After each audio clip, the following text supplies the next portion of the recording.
볼 때에 우리는 우리 인생이 우리 스스로의 홀로 살아온 인생이 아니기 때문에 우리는 하나님을 생각하게 됩니다. 왜냐하면 우리 인생은 하나님을 생각하며 또 하나님께서 이루신 일들 통하여서 세워지고 또한 인도되어지기 때문에 그래서 우리의 인생을 반추할 때에 우리는 하나님을 생각하게 됩니다. 그것이 추수감사절의 의미입니다. 반추란 단어를 여러분들이 아신지 모르겠는데 우리의 인생을 반추해보고 삶을 반추해본다 할 때 반추란 말은 사실은 사람의 생각에 쓰는 말은 아니고 짐승에게 사용하는 단어입니다. 짐승이 어떨 때 반추하냐면 짐승이 음식을 먹고 개원해서 다시 되새김질하는 것을 반추합니다. 그래서 우리가 소나 또 양이나 이런 짐승을 반추동물이라고 하죠. 음식을 먹고 되새김질하는 것이죠. 우리가 짐승이란 말이 아니라 생각을 되새김하는 것이에요. 우리가 살았던 삶을 끄집어내어서 다시 돌아보는 것을 반추라고 합니다. 우리가 우리의 인생을 돌아볼 때에 우리 인생의 곳곳마다 하나님이 계시다는 사실을 우리가 인식하고 또한 이해해야 되는 것, 그리고 그것에 대하여 다시금 되짚어보는 것, 그것이 추수감사절입니다. 제가 예전에는 추수감사절 설교에 대해서 말씀을 드릴 때에 기본적인 기초적인 것들을 여러분에게 계속해서 말씀해 왔는데 그런 것들에 대해서 예전에 설교에 듣지 못했던 분들은 추수감사절에 대해서 그런 생각들에 대해서 어떤 생각을 가지고 있는지 제가 잘 모르겠습니다. 그러면 성경에 추수감사절이란 절기는 구약에 있고 신약에 없습니다. 추수감사절은 우리가 지키는 추수감사절은 피리찬들, 영국에서 건너온 피리찬이 뭐라고 하죠? 청교도들. 예, 청교도들이 사실은 그들이 피리탄 부르지만 청교도라고 해서 청교도들은 1세대들은 청교도들은 16세기입니다. 15세기 말부터 16세기 100년 동안 존재했던 사람들 청교도라 불러요. 그 사람들은 신앙적으로 청교도였어요. 그러니까 후에 온 사람들은 사실 청교도는 아니에요. 우리가 피리탄이라고 부르는데 그들은 1세대가 가지고 있던 1500년도에 피리탄을 불렀던 청교도적인 신앙을 가지고 있던 사람들이 아닙니다. 박해를 통해서 미국에 건너왔지만 그들이 결코 좋은 신앙을 가지고 있던 사람들은 아니에요. 그 사람들이 와서 추수감사절이라는 절기를 만듭니다. 그것이 이제 오늘 추수감사절을 우리가 11월 셋째 주 목요일 날 우리가 추수감사절을 우리가 사람들이 지키죠. 그것 때문에 우리가 교회가 따라서 하고 있지만 그것이 어느 순간에 한국에서도 미국에서 선교사들이 온 것을 통하여서 전례를 받아서 한국에서도 청교도들의 그 피리탄들이 넘어왔던 그 사람들의 사상과 또한 그 사람들의 가르침을 통하여서 추수감사절이라는 절기를 만든 것이 여러분 찾아보시면 추수감사절이라는 절기가 각 나라마다 달라요. 영국은 9월달이고 독일은 또 달라요. 각 나라마다 추수감사절의 절기가 다른 이유는 각자의 나라의 고유한 전통을 만들기 때문에 그래요. 교회에서 추수감사절에 예배를 드리는 것은 피리탄들을 기념하는 것은 결코 아닙니다. 성경적으로 기원을 찾아야 되는데 성경적인 기원은 없습니다. 구약에 추수감사절이 있었지 않습니까? 예, 수장절이 있었습니다. 수장절이 장막절이라 부르는 수장절이 있었지만 그것은 여러분들이 성경을 읽다 보면 구약에서 곡식을 걷어들이고 그것을 곳간에 모으는 것은 그리스도를 통하여서 우리가 이후에 우리를 걷어들이시는 하나님의 우리를 추수하시는 하나님의 구원의 상징 속의 결과 구원의 완성 속에서 하나님 우리 가운데 보이고자 하는 모형이지 그것이 신약에도 이어지는 것은 아닙니다. 그런데 우리가 왜 추수감사절의 절기를 이렇게 행하느냐? 하는 이유는 전통적으로 그래 왔고 사람들은 그렇게 믿고 있고 또 우리가 이 절기를 또 그냥 없애는 것보다 그냥 가지고 있는 전통을 되새겨서 이 날에 우리가 가져야 될 의미가 무엇인지를 살펴보는 것, 이런 의미에서 추수감사절 절기를 갖는 것입니다. 그래서 개혁교회에서는 특별히 추수감사절 절기는 없습니다. 그것이 첫 번째 여러분에게 드리는 말씀이고 두 번째는 청교도의 전통을 통해서 교회가 추수감사를 지키는 건 결코 아닙니다. 만약에 그런 교회가 있다면 그건 교회가 아닙니다. 왜냐하면 그들의 신앙을 본받는 건 아니에요. 그들에게 감사함 예배 드리는 건 결코 아닙니다. 추수감사절은 누구에냐면 하나님을 생각하는 날이에요. 하나님에 대해서 우리가 인식하고 그분이 우리 가운데 제정하시고 그분이 우리 가운데 주시고자 하는 것을 이해하는 것이에요. 다음에 한번 설교하겠지만 추수감사절의 가장 중요한 목적은 무엇이냐면 그리스도의 다시 오심에 대한 고대예요. 우리를 거두어 가시며 우리를 추수하실 그분이 오신다는 사실을 인식하는 것이에요. 그것 빼고서는 뭘 기념하고 다른 사람이 행한 것들 기념하고 그들이 미국에 온 것을 기념하고 절대로 교회에서는 그런 얘기를 하면 안 됩니다. 그건 신앙이 아니에요. 그 우리가 하나님께서 우리가 가리키는 것이 아니에요. 성경이 가리키는 것이 무엇이냐 생각하지 사람이 만든 역사를 가리키는 것이 교회가 아니에요. 역사적으로 사람들이 이렇게 행했다. 그걸 기념하라? 교회는 사람들이 행하는 것을 기념하는 것이 아니에요. 누구를 기념합니까? 하나님을 기념하는 것이. 그러니까 하나님이 세우신 것이 무엇이냐 하는 것이죠. 그리고 이 날을 우리가 지키면 무엇 때문에 지키냐 하는 부분이에요. 그날에 오시는 그분께서 우리를 추수할 추수꾼들을 천사들을 가지고 우리를 추수하러 오시는 것이에요. 그날을 고대하는 것이 바로 추수감사절이에요. 이것을 생각하는 것이 그날까지 우리는 어떻게 살 것인가? 그날까지 우리는 어떻게 믿음을 지킬 것인가? 그날까지 우리는 우리를 위해서 일하시는 하나님은 어떤 일을 행하시는가 하는 부분에 대하여 우리가 고민하고 생각하며 하나님을 생각하는 날이 바로 추수감사절입니다. 그런 의미에서 오늘 의미가 있는 것이 오늘 우리가 살펴볼 내용 속에서 첫 번째 부분은 하나님이 우리를 위해서 무엇을 하시는가, 어떻게 일하시는가 하는 부분에서 여러분에게 먼저 말씀을 드리려 합니다. 오늘 우리가 살펴볼 본문 중에서 첫 번째가 되는 것은 시편 65편 9절과 10절 말씀이에요. 시편 65편 9절과 10절 말씀 같이 읽도록 같이 읽겠습니다. 시작. 땅을 돌보사 물을 대어 심히 윤택하게 하시며 하나님의 강에 물이 가득하게 하시고 이같이 땅을 예비하신 후에 그들에게 곡식을 주시나이다. 주께서 밭고랑에 물을 넉넉히 대사 그 이랑을 평평하게 하시며 또 단비로 부드럽게 하시고 그 싹에 복을 주시나이다. 아멘. 아멘. 오랜만에 듣는 단어들 있지 않습니까? 밭고랑, 이랑. 혹시 농사지은 분들은 이 밭고랑을 아실지 모르겠는데 이랑도 아십니까? 이랑이 무슨 말인지 모르시죠? 처음 들어보시죠? 이랑. 밭고랑과 이랑. 밭고랑은 뭔지 무엇이에요? 그렇죠. 권사님 아시네. 김덕 권사님이 김덕 사님이 그걸 모르시네요? 농사를 안 지어서. 몰라요. 밭고랑은, 밭에, 고랑을 이렇게 흙을 양쪽으로 지어서 고랑을 넣죠. 우리가 소를 갖다 쟁기질 할 때에 고랑을 만듭니다.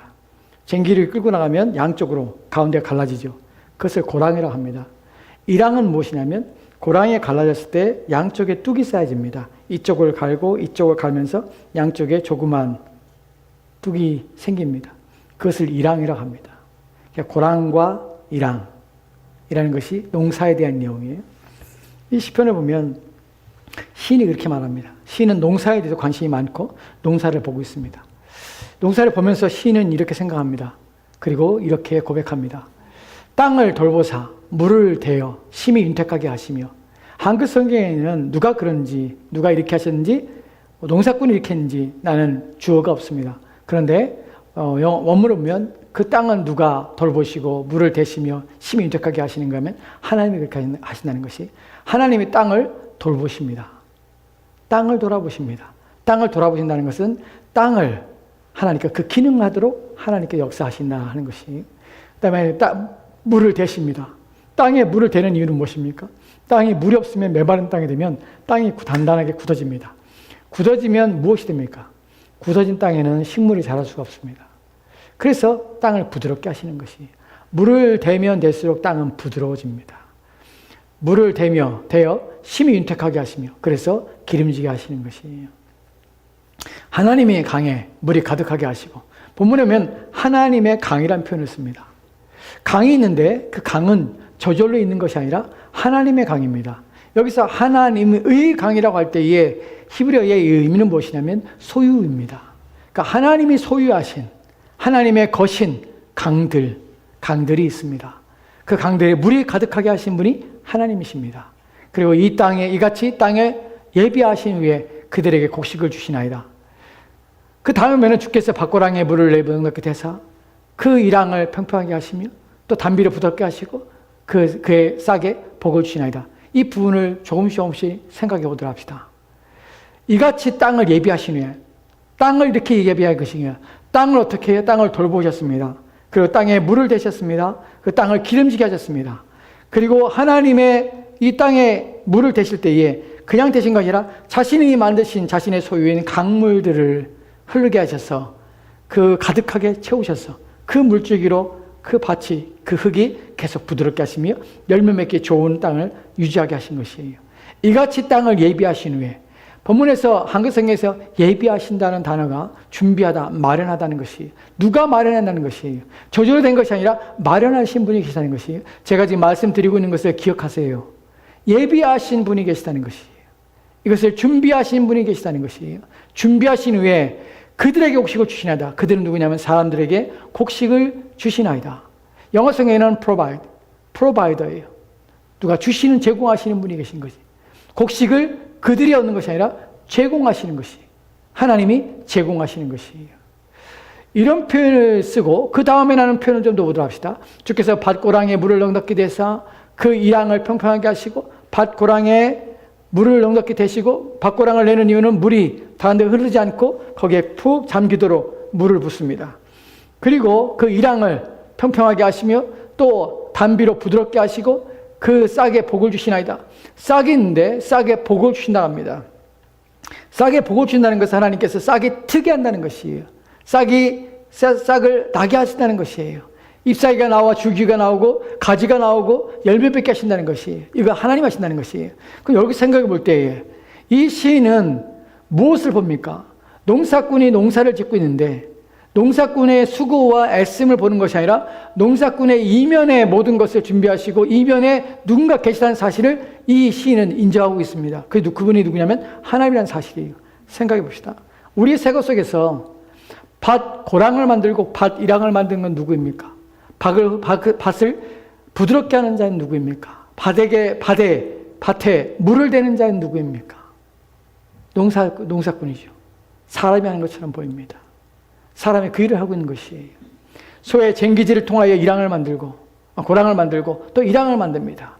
그리고 농사꾼은 그 강의 물주기를 자기 밭으로 끌어들여서 밭에 물을 주어서 밭을 윤택한 밭으로 만듭니다. 그리고 씨앗을 심고 그 씨앗이 싹트게 합니다. 그 자라나게 합니다. 결실하게 합니다. 이것이 사람의 손으로 하는 것처럼 보이는 것이 우리가 보고 있는 현실입니다. 그런데 이 시인은 사람의 노력과 수고가 아니라 하나님이 모든 걸 하고 계시다는 사실을 고백하고 있다는 것이에요. 여기서 우리가 보는 것과 시인이 보는, 일반적으로 우리가 사람들이 생각하는 것과 시인이 보고 있는 차원이 전혀 다른 시각을 가지고 있다는 것이에요. 그럼 무엇이 만나는 것이죠? 본문에서 중요한 것이 뭐냐면 이 모든 것들 하나님께서 예비하셨고 또한 곡식을 주시나이다 라고 할 때에 이 주신다는 것도 같은 예비한다는 단어와 주신다는 단어는 히브리어로 같은 단어입니다. 무엇을 의미하냐면 이 단어가 마련하다, 준비하다, 또한 제공하다 라는 의미를 담고 있어요.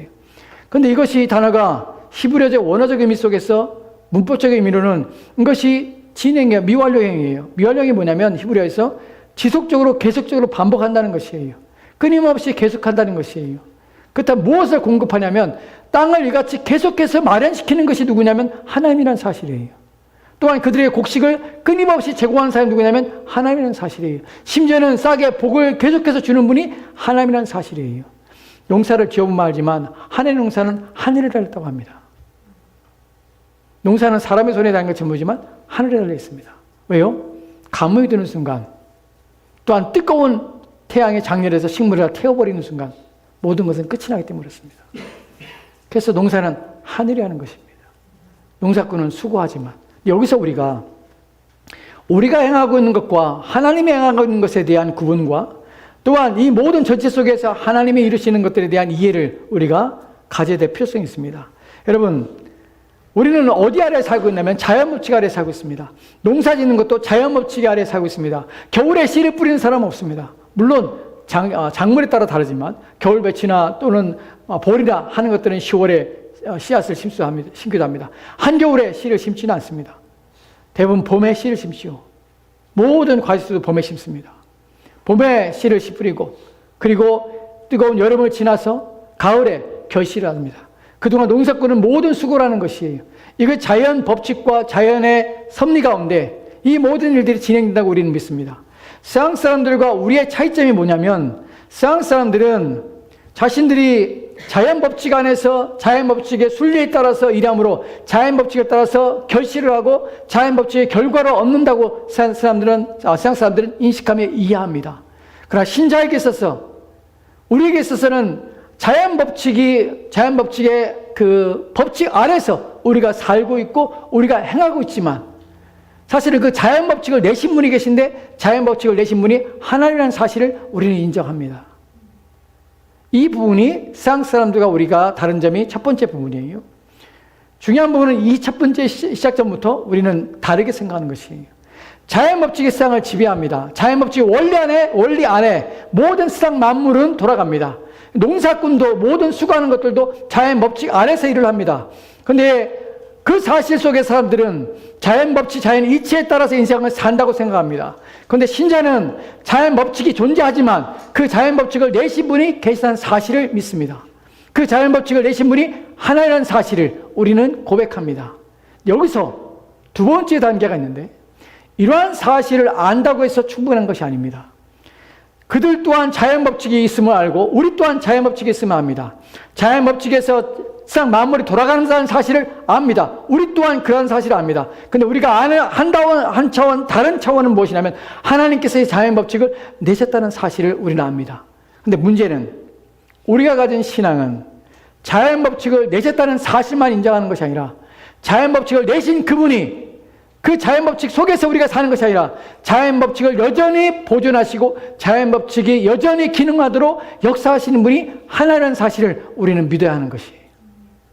이 부분이 서양 사람들이 생각하는 부분과 또한 신자가 바르게 세상을 바라보는 이치의 차이점입니다. 자연 법칙이 존재하고 그 법칙이 하나님 내셔서 자연 법칙이 저절로 움직이는 것이 아닙니다. 자연 법칙을 어떻게 그 기능하도록 역사하고 그 기능이 바르게 행하도록 보존하시고 돌보시는 분이 계신데 그분이 하나님이라는 사실이에요. 우리는 자연 법칙에 의해 살아가는 존재가 아니라 자연 이치에 따라 사는 사람이 아니라 하나님에 의하여 살아가고 있다는 사실을 여러분은 믿으셔야 합니다. 본문이 말하고 있는 것이 땅을 돌보시고 물을 내서 심히 윤택하게 하시며 하나님의 강에, 그분의 강에서 물이 가득하게 하시고 이같이 땅을 어떻게 마련하신 분, 준비하신 분, 예비하신 분, 계속해서 그것을 공급하시는 분, 그것이 하나님이라는 사실입니다. 여러분, 계절이 바뀌면서 기온이 차이가 나고 그 기온의 차이가 기압을 만들어내고 기압이 바람을 만들어내고 그 기압 속에서 때로는 수증기가 올라와서 물을 만들어내고 비가 내리는 것이 자연의 순환 법칙입니다. 근데 이 순환 법칙은 하나님 내셨습니다. 하나님 내셨는데 우리가 생각하는 사람들 일반적인 개념은 하나님께서 그 사실을 그렇게 그 모든 걸 내신 후에 하나님께서 마치 뒷짐지고 이제 모든 것들은 내가 만든 그 기능을 다 하도록 스스로 다 하도록 하라 하고 하나님께서 뒤로 물러가 계신 것처럼 착각하는 것이, 여러분 절대로 그렇지 않습니다.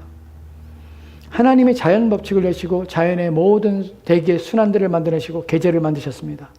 그것이 저절로 만들었기 때문에 저절로 운행하는 것이 아닙니다. 하나님께서 끊임없이 그 기능을 하도록 역사하고 계십니다. 이것을 성경에 뭐라고 말하면 섭리라고 합니다. 하나님께서는 이런 섭리로 세상을 다스리고 있습니다. 우리가 알아야 될 것이 무엇이냐면 우리는 지금 농사를 짓고 있지 않습니다. 우리는 시장에 나가고 일터에서 일을 하며 또한 우리 비즈니스를 하면서 우리 인생을 삽니다. 사람들은 내 비즈니스가 나를 먹여 살리는 것처럼 생각합니다. 또는 내 일터에서 내 회사에서 나를 먹여 살리는 것처럼 우리는 생각합니다. 왜냐하면 그런 방식 속에서 우리는 우리의 생계를 유지하며 우리 눈으로 그렇게 보기 때문에 그렇습니다. 여러분, 본문에서 시인이 농사 짓는 방법에 대해서, 농사 짓는 일에 대해서 얘기하면서 농사꾼의 모든 수고에 대해서 말하고 있지 않습니다. 누구에 대해 말하고 있냐면 하나님에 대해 말하고 있는 것이에요. 그러나 실제적으로는 밭 고랑을 만들고 이랑을 만들며 강에 물을 대는 것은 물을 내신 이가 하나님이시지만 사람의 일들이 거기에 반드시 들어갑니다. 그런데 왜 시인은 그 모든 사실을 빼버리고 하나님이 모든 거 하는 것처럼 그렇게 표현하냐? 실제적으로는 그렇게 하시는 것이에요. 그렇게 하시는데 그 모든 일 속에서 하나님께서는 그 모든 것을 마련하시고 그것을 얻는 방식으로, 그 수고를 결실하는 방식으로 인간의 수고와 노력을 요구하시는 것이에요. 그러나 실제적으로 공급하신 누구냐면 하나님이라는 사실이에요. 이 사실을 인식해야 하는 것이에요. 우리가 매일의 삶 속에서 하나님이 나를 공급해주고 하나님이 나를 도우시고 하나님께서 내 필요를 채우십니다. 나는 고백을 할 때에 내가 비록 내 수고와 내 노력으로 또 내 열심히 일함으로 내 사업에서 또한 내가 다니는 회사에서 내가 열심히 노력함으로 인생을 살고 있지만 그 삶의 방식은 내가 그것으로 내 생명을 존재케 하는 것이 아니라 그러한 방식을 내시고 그러한 방식으로 나를 먹이시며 기르시는 하나님에 의해서 내가 살고 있다는 사실을 우리는 잊지 말아야 한다는 사실이에요. 추수감사절에 여러분이 기억할 것이 나는 세상의 시스템에 세상의 사람들이 돈을 버는 시스템 또한 먹고 마시고 입을 것을 얻는 방식으로 나는 살고 있습니다. 하지만 그 방식을 내신 이가 하나님이세요. 그 방식으로 나를 생명을 얻게 하시고 내 생명을 유지하게 하신 분이 하나님이세요. 여러분의 일터에서 수고하지만 그것은 하나님이 여러분에게 주신 방식이에요. 어떻게? 그 방식을 통해서 여러분의 생명을 살게 하시는 것이에요. 농사꾼이 땅에 나가서 밭에 나가서 수고하지만 그 방식 속에서 하나님께서는 어떻게 그런 방식으로 수고하는 방식으로 땅을 통하여 그들에게 먹을 것을 공급해 주시는 것이에요. 본문이 말하는 것이 이같이 땅을 예비하신 분, 이같이 곡식을 너희한테 제공하시는 분, 너희들이 심고 애를 쓰지만 너희들이 추수하지만 너희들이 그것을 먹고 마시지만 그것은 사실 내가 너희들을 공급해 주는 방식일 뿐이고 그 모든 건 누구로부터냐면 내가 너희들을 날마다 예비하고 마련해서 주지 않으면 너희들은 살 수가 없다. 이것이 하나님께서 우리 가운데 말씀하시는 것이에요. 이와 같이 우리의 삶의 모든 방식은 내가 먹고 사는 모든 방식은 하나님께서 이 땅에 우리를 존재케 하시는 우리를 살게 하시는 방식으로서 우리 가운데 주어졌고 세워졌다는 사실을 인식하셔야 합니다. 이것이 우리의 믿음입니다. 성경이 말하고 있는 것이에요. 사람들은 오늘날 하나님 앞에 감사할 것, 하나님께 나를 먹이시는가 기르시는가 해서 하나님께 나를 먹이시며 기르십니다 라고 입술로 고백하지만 마음으로는 그렇게 생각하지 않아요. 마음으로는 내 수고, 내 노력으로 내가 내 인생 먹고 사는 줄 알고 사는 생각이에요. 이것이 인간이 가지고 있는 하나님 앞에 불의한 마음입니다. 내가 너를 먹여 살리지 네가 네 스스로 먹고 사느냐? 라고 하나님께서 물으실 때에 그럼 내가 너에게 주는 모든 것들을 다 뺏어간다면 과연 너는 존재할 수 있을까?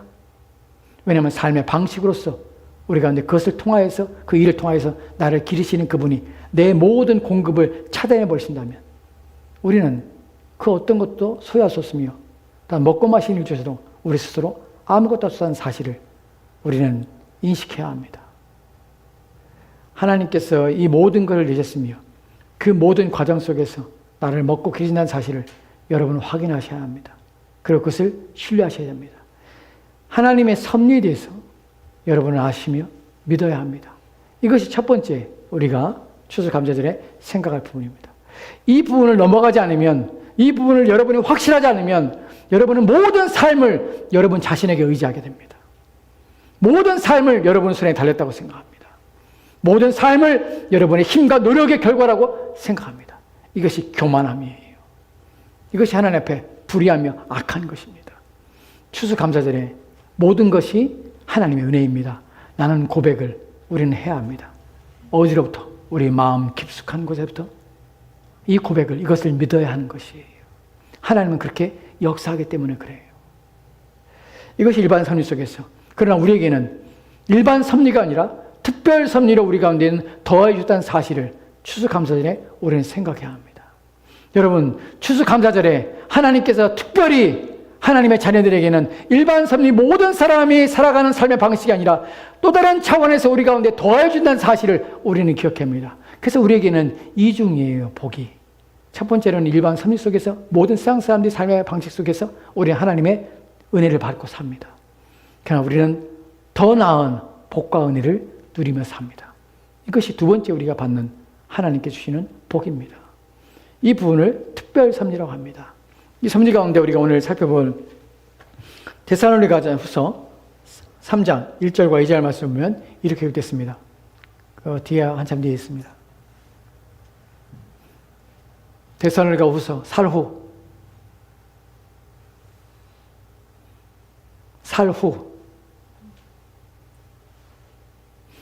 살후, 살전, 고전, 고후 무슨 말인지 모르죠.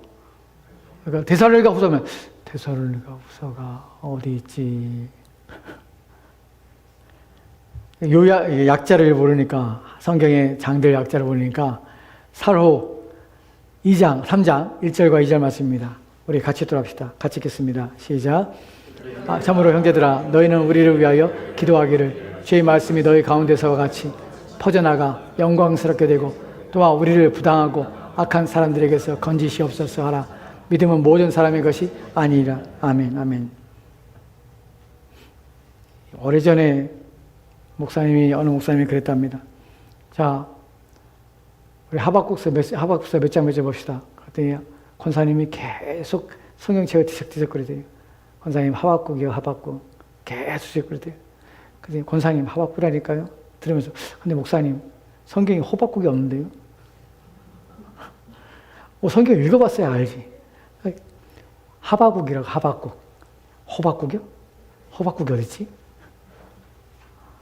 성경의 약자들을 모르고 성경의 책들을 모르니까 사람들이 오해를 하고 잘 못 찾습니다. 자주 성경을 가까이 하셔야 어디 찾는지. 옛날에 성경 찾으려면 옛날에는 이렇게 제가 이렇게 보이는 것처럼 이렇게 프레젠테이션으로 이렇게 보이지 않잖아요. 예전에는 성경을 찾습니다. 그래서 성경 몇 장 몇 장 봅시다. 그러면 성경 성도들이 찾는 소리가 쫙 났습니다. 옛날에. 기억나세요? 옛날에 성경을 쫙 찾죠. 자기만 못 찾으면 창피해. 다 찾고 있는데 자기만 막 찾다가 못 찾으면은 살짝 넘기면서 찾아. 그럼 벌써 읽고 끝나. 그렇게 해서 이전에는 성경을 잘 찾았어요. 잘 찾고 잘 읽고. 왜냐면 많이 읽으니까. 그러니까 어디인지 알지. 미가서, 나훔 이런 데 찾아보면 어딘지 모르잖아요. 성경 안 읽어서 그래요. 안 읽어서. 살호 3장 1절과 2절 말씀. 추수감사절인데 왜 이 구절을 본문으로 정했을까? 생각해 봅시다. 끝으로 형제들아 너희는 우리를 위해 기도하라. 바울이 기도를 정하고 있어요. 우리를 위해 기도하라. 주의 말씀이 너희 가운데서와 같이 퍼져나기를 영광스럽게 되고 하나님의 말씀이 너희 가운데와 같이 너희가 하나님 말씀을 받은 것처럼 퍼져나가서 영광스럽게 되고 많은 사람들이 그것을 믿게 되고 받아들이게 되고 또한 우리를 부당하고 악한 사람들에게서 건지시옵소서. 우리가 악하고 부당한 사람들에게서 핍박을 당하고 박해를 당하게 되는데 거기서 우리를 건져내시옵소서. 기도하라. 여러분 이 기도를 왜 바울이 요청하는지 생각해 보셔야 합니다. 부당하고 악한 사람들에게 누구한테요? 바울이 지금 뭐하고 있습니까? 바울이 지금 영광스러운 이 복음을 전하고 있는데 이 복음에 대하여 부당하고 악한 자들이 이 복음에 대하여 거역하며 이 복음을 믿지 아니하며 핍박하며 박해한 자들이 있다는 사실이에요. 그래서 이 복음이 너희와 같이 퍼져나가서 영광스럽게 되고 또한 우리가 복음을 전할 때 이 영광스러운 복음에 대하여 거역하며 거부하며 오히려 박해하며 오히려 대적하는 자들 가운데서 우리를 건져내 주시더라. 왜냐하면 그 다음에 나오는 말이 믿음은 모든 사람의 것이 아니라. 여기서 한글 성경 없지만 영어 성경의 원문에는 왜냐하면 왜 그러냐면 믿음은 모든 사람의 것이 아니기 때문에. 왜냐하면 but not everyone has faith. 모든 사람이 믿음을 가지고 있는 것은 아니야. 이 말은 모든 사람이 믿게 되는 것은 아니고 모든 사람이 복음을 받는 것은 아니에요.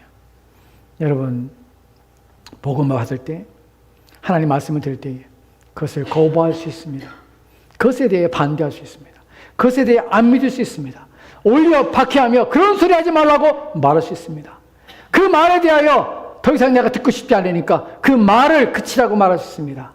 들으면서 딴 생각할 수 있습니다.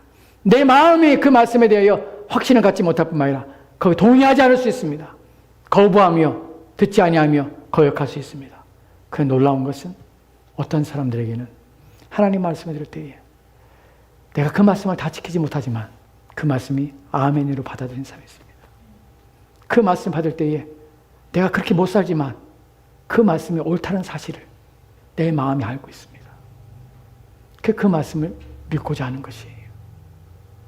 내가 다 그렇게 순종하지 못하지만 그 말씀대로 살지 않으면 내가 불행할 수 있다는 사실을 내가 믿고 있어요. 이것이 무엇입니까? 하나님이 주시는 믿음이에요. 믿음은 모든 사람의 것이 아니라 하나님께서 은혜 주신 자에게 이 믿음이 주어지고 그들만 하나님께 나오며 그들만 믿음을 가질 수 있느니라. 이것이 우리에게 주시는 하나님의 특별 섭리 속에서 하나님의 은혜입니다. 이것에 감사해야 합니다. 못 믿는 것이 이해가 안 되는 것이에요. 와, 이 말씀을 듣고서 왜 반응하지 않지? 왜 이 말씀을 듣고도 왜 순종하지 않지? 왜 이 말씀을 듣고도 끊임없이 하나님에 대하여 인정하지 아니하지?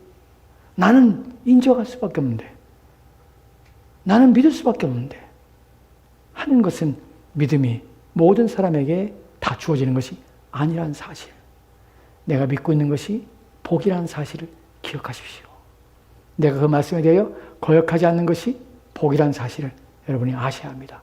또한 이것을 위하여 하나님께서 우리 가운데 특별하게 주신 하나님의 선물이 있습니다. 사도행전 2장의 38절 말씀에 이렇게 되었습니다. 같이 들어갑시다. 시작. 베드로가 이르되 너희가 회개하여 각각 예수 그리스도의 이름으로 세례를 받고 죄사함을 받으라. 그리하면 성령의 선물을 받으리라. 아멘. 베드로가 이르되 너희가 각각 회개하여 각각 예수 그리스도의 이름으로 세례를 받고 회개하라 합니다. 그리고 그리하면 죄사함을 받으리라. 그리하면 성령의 선물을 받으리라. 한국 성경에서는 성령의 선물이라고 하고 영어 성경에 The Gift of the Holy Spirit, 성령에 의한 선물이라고 하지만 사실은 원문의 의미는 성령을 선물로 받으라는 의미예요. 성령 자체가 우리 가운데는 선물로 주어지는 것입니다. 우리가 믿게 되는 것이 선물입니다.